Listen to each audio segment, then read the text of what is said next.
Melati kuntum tumbuh melata, sayang merbah di pohon cemara. Assalamualaikum mulainya kata, saya sembah pembuka bicara. Assalamualaikum warahmatullahi wabarakatuh. Salam sejahtera, salam Malaysia Madani dan salam Nadi Ilmu Amalan Membaca. Nama diberi Nurul Intan Maisarah binti Arianto, berusia 16 tahun dan menimba ilmu di SMK Bandar Baru Sungai Buloh yang bernombor kod BEA 8620. Alhamdulillah, kita diberi peluang untuk menyelami dan mendalami sebuah karya yang memberi pencerahan kepada pemikiran dan hati nurani kita. Pada hari ini, kita akan membicarakan sebuah buku yang syarat dengan nilai-nilai mendalam bertajuk Pada Masa Yang Terhenti, karya Osman Din yang diterbitkan pada tahun 2024 oleh Iman Publication. Buku yang mengandungi 272 halaman, sebuah karya yang merangkumi tema kesihatan mental dan nilai kekeluargaan yang pastinya mengundang refleksi yang mendalam terhadap perjalanan kehidupan dan masyarakat kita.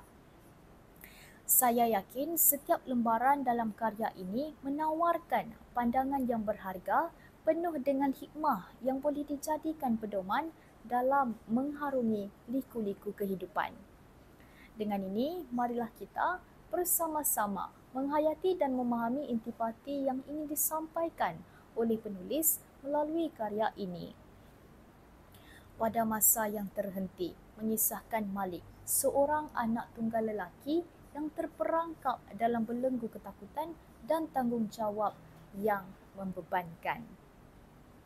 Dikelilingi oleh kesulitan menjaga ayahnya yang menghidap kanser, Malik terhenti dalam langkahnya, enggan menerima kenyataan pahit yang semakin merobek jiwanya.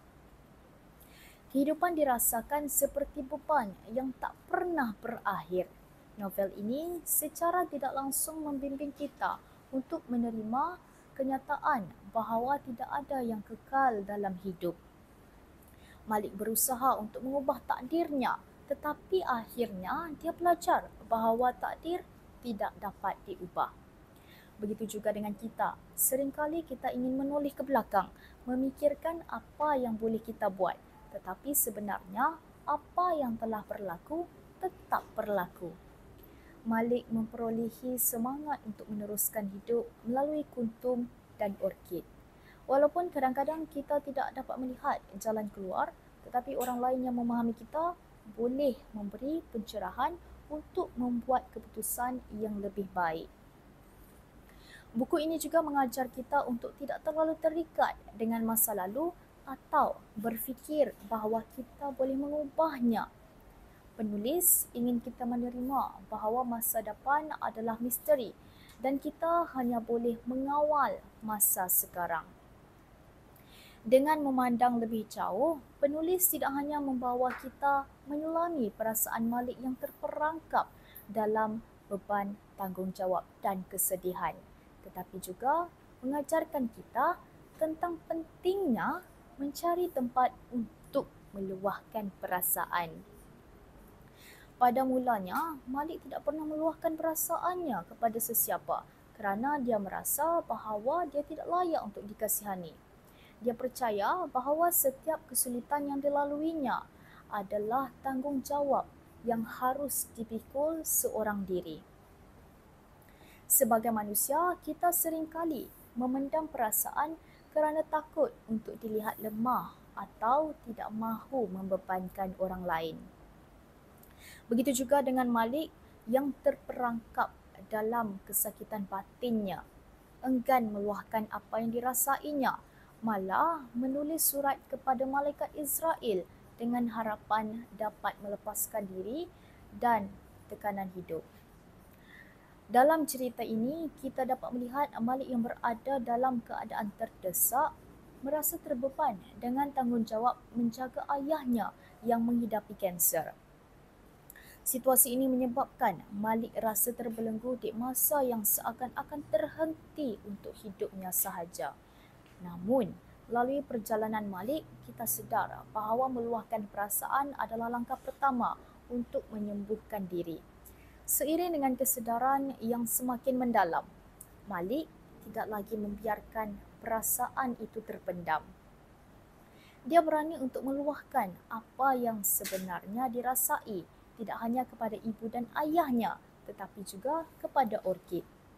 Sahabat yang setia di sisi dengan ketulusan dan kejujuran, Malik akhirnya menemui kedamaian dalam diri, menguatkan ikatan antara mereka.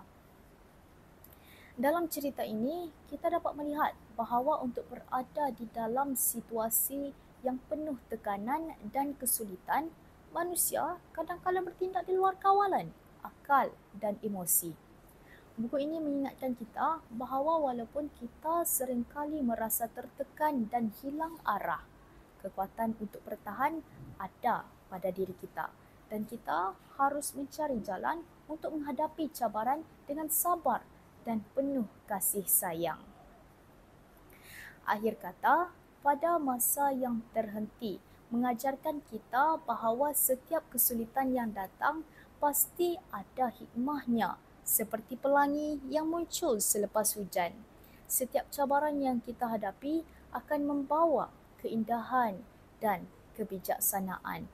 Ia mengingatkan kita bahawa dalam setiap detik kehidupan ada peluang untuk berubah dan berkembang.